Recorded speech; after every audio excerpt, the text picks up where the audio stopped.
እንግዲህ አሁን ያለንበት ቦታ የምንገኘው እኔና የደውል ሚዲያ ጎለጎታ ዴር ሱልጣን ገዳም ላይ እንገኛለን።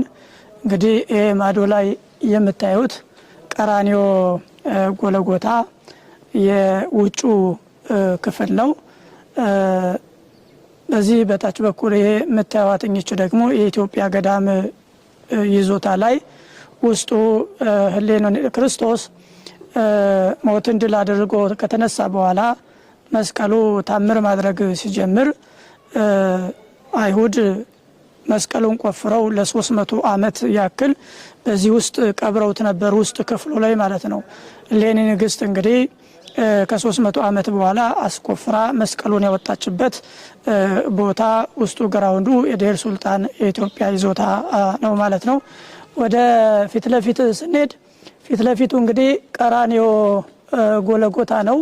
እዚህ ውስጥ እንግዲህ ክርስቶስ የተገነዘበት የተሰቀለበት ሞትን ድል አድርጎ የተነሳበት እመቤታችን ቅድስት ድንግል ማርያም የካቲት 16 ቀን የጸለየችበት ሰኔ ጎለጎታ የሚገኘው ውስጡ በዚህ በጎለጎታ ውስጥ ነው ማለት ነው።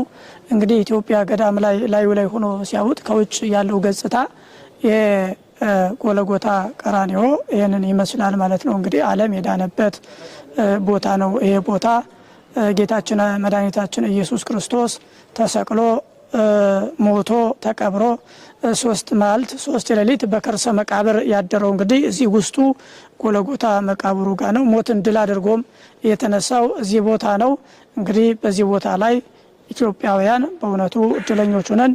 በጣም ሰፊ ይዞታ ያላት ከሌሎች ይልቅ የኢትዮጵያ ቤተክርስቲያን ነች።